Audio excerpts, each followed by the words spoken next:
Hello everyone, this is Janhvi and welcome to study seed.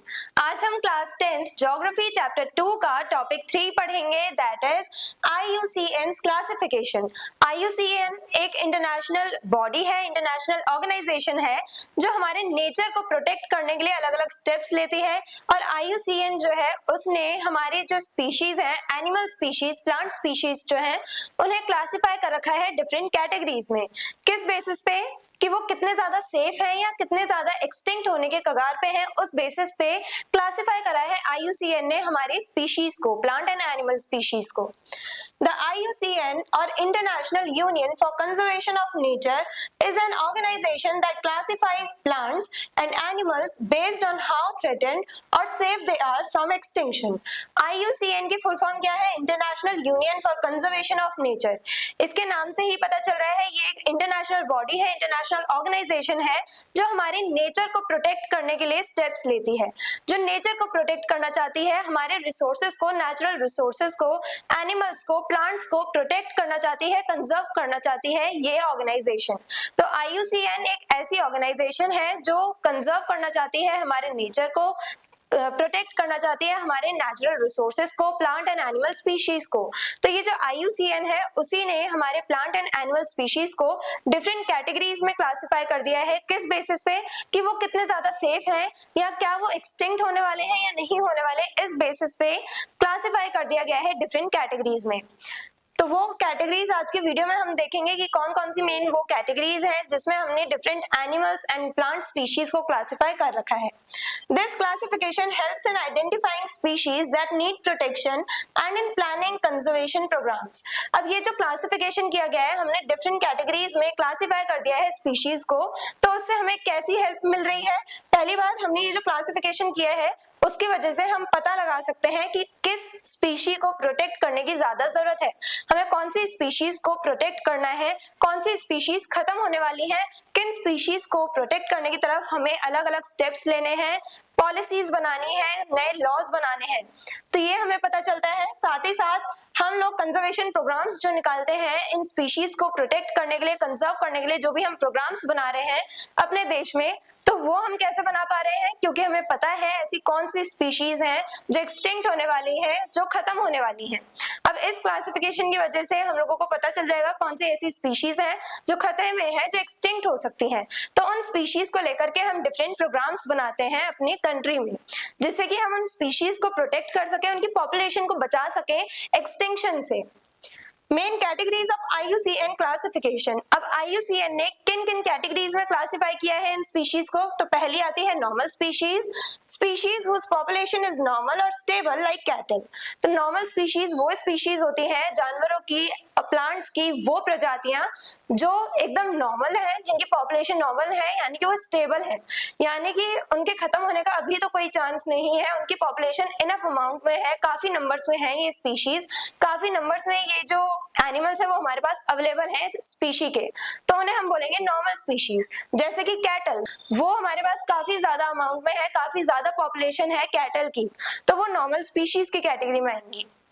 और साथ ही साथ अगर प्लांट्स की बात करें तो यहाँ पे आते हैं साल प्लांट्स। साल ट्रीज जो होते हैं वो बहुत नॉर्मल स्पीशीज की कैटेगरी में आते हैं, उनकी बहुत पॉपुलेशन हमें देखने को मिल रही है, बहुत सारे ट्रीज ऐसे अवेलेबल हैं। देन नेक्स्ट आती है endangered species, species that are very few in number and likely to become extinct soon if not protected। तो एग्जाम्पल यहाँ पे आ गया टाइगर एंड इंडियन राइनोसेरोस। तो यहाँ पे endangered species वो स्पीशीज हैं जो बहुत कम अमाउंट में है, वो सारी स्पीशीज, वो सब प्रजातियां जो बहुत कम अमाउंट में हैं, जिनकी पॉपुलेशन उतनी ज्यादा नहीं है। और ये जो एनिमल्स हैं, ये जो स्पीशीज हैं, ये प्लांट्स, एनिमल्स जो हैं, इस स्पीशी के जो प्लांट्स एंड एनिमल्स हैं वो एक्सटिंक्ट हो सकते हैं, खत्म हो सकते हैं, यानी विलुप्त हो सकते हैं अगर उन्हें प्रोटेक्ट ना किया जाए तो उन स्पीशीज को हम कहेंगे एंडेंजर्ड स्पीशीज, जो कम अमाउंट में है, जिनकी पॉपुलेशन कम है और वो एक्सटिंक्ट हो सकते हैं अगर उन पे ध्यान ना दिया जाए। फॉर एग्जाम्पल टाइगर और इंडियन राइनोसेरोस। अब इंडियन राइनोसेरोस हमने देखा है ये हमारी एक एंडेमिक स्पीशी है, यानी ये स्पीशीज जो है इंडियन राइनोसेरोस जो है वो सिर्फ इंडिया में पाए जाते हैं, वर्ल्ड में और कहीं नहीं पाए जाते। और ये भी अब एंडेंजर्ड स्पीशीज की कैटेगरी में है, यानी कि अगर इंडिया में ये जो इंडियन राइनोसेरॉस है अगर वो खत्म हो गए तो पूरे वर्ल्ड में से इनकी पॉपुलेशन खत्म हो जाएगी, ये एक्सटिंक्ट हो जाएंगे। तो इंडियन राइनोसेरॉस जो है उनकी भी पॉपुलेशन बहुत कम होती जा रही है, वो भी एंडेंजर्ड स्पीशीज में है, यानी एक्सटिंक्ट हो सकते हैं। Vulnerable species whose population is declining rapidly and may soon become endangered. Example blue sheep.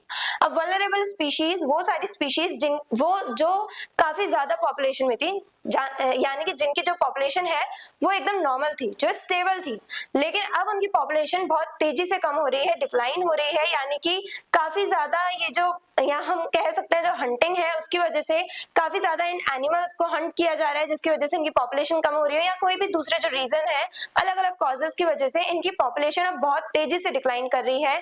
और हो सकता है कि अगर ऐसे इनकी पॉपुलेशन डिक्लाइन होती रही तो ये एंडेंजर्ड स्पीशीज की कैटेगरी में भी आ सकते हैं, यानी कि ये भी एक्सटिंक्ट हो सकते हैं।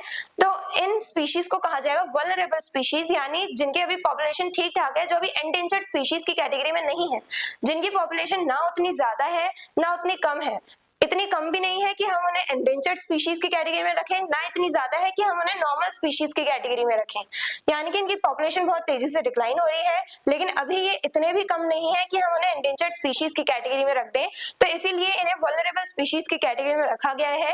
फॉर एग्जाम्पल यहाँ पे हम ब्लू शीप देखते हैं। Then rare species with small population found in limited areas and may become endangered if conditions worsen. Example Himalayan brown bear. तो rare species वो सारी species जो बहुत rarely पाई जाती हैं, यानी कि जो हमें कुछ ही एरियाज में देखने को मिलती हैं और कहीं देखने को नहीं मिलेंगी।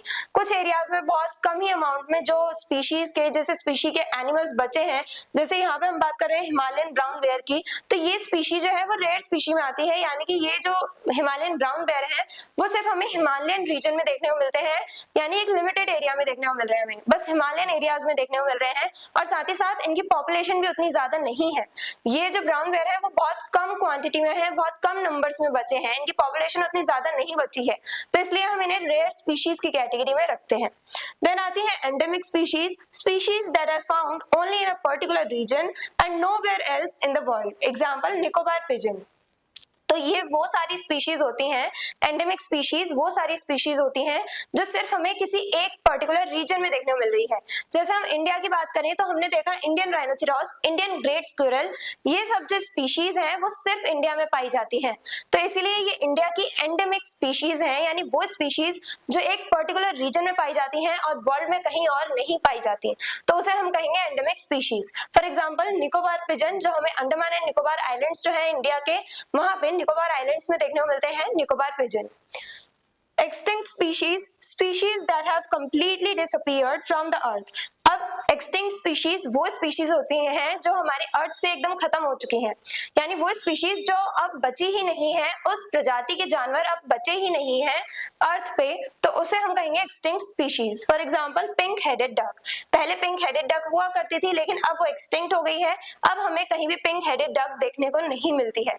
तो ये कुछ ऐसे क्लासिफिकेशन थे जो IUCN के थ्रू जिन स्पीशीज को डिफरेंट कैटेगरीज में बांटा गया है। वो कैटेगरीज कौन सी थी? पहली नॉर्मल स्पीशीज, यानी जिनकी पॉपुलेशन एकदम स्टेबल है। देन एंडेंजर्ड स्पीशीज, जो बहुत कम नंबर्स में बची हैं और अगर इन्हें प्रोटेक्ट ना किया जाए तो ये स्पीशीज एक्सटिंक्ट भी हो सकती हैं, खत्म भी हो सकती हैं। देन वल्नरेबल स्पीशीज, वो स्पीशीज जिनकी पॉपुलेशन ना इतनी ज्यादा है कि हम उन्हें नॉर्मल स्पीशीज की कैटेगरी में रखें और ना इतनी कम है कि हम उन्हें एंडेंजर्ड स्पीशीज की कैटेगरी में रख दें। तो ये वल्नरेबल स्पीशीज वो स्पीशीज हैं जिनकी पॉपुलेशन बहुत तेजी से डिक्लाइन कर रही है, और अगर इनकी पॉपुलेशन डिक्लाइन को रोका ना गया तो ये भी एंडेंजर्ड स्पीशीज की कैटेगरी में आ सकती हैं अगर इन्हें प्रोटेक्ट ना किया गया तो। उसके बाद आती है रेयर स्पीशीज, वो स्पीशीज जो किसी एक लिमिटेड एरिया में पाई जा रही है, जिस स्पीशी के एनिमल्स एंड प्लांट्स हमें किसी एक पर्टिकुलर रीजन में देखने को मिल रहे हैं बस, तो उन्हें कहा जाएगा रेयर स्पीशीज। और साथ ही साथ एंडेमिक स्पीशीज जो हमें किसी एक पर्टिकुलर रीजन में देखने को मिल रही है बस, जैसे इंडिया में देखा जाए तो इंडियन राइनोसेरॉस, जो अब एंडेंजर्ड स्पीशीज की कैटेगरी में भी हैं, यानी जो एक्सटिंक्ट भी हो सकते हैं। देन आती है एक्सटिंक्ट स्पीशीज, जो अर्थ से जो स्पीशीज जिस प्रजाति के जो जानवर हैं या जो प्लांट्स हैं जो अब अर्थ में नहीं पाए जाते, यानी कि जो अब एकदम खत्म हो गए हैं, उन्हें कहा जाता है एक्सटिंक्ट स्पीशीज। तो आज की वीडियो में हमने IUCN के थ्रू क्लासिफिकेशन जो किया गया है इन स्पीशीज का वो देखा हमने। I hope everything is clear. और अगर आपको इस चैप्टर के डिटेल नोट्स चाहिए तो हमारी वेबसाइट studyseed.net पर विजिट करें, लिंक डिस्क्रिप्शन बॉक्स में दिया गया है। मिलते हैं नेक्स्ट वीडियो में नेक्स्ट टॉपिक के साथ। Stay curious, stay consistent. Thank you very much.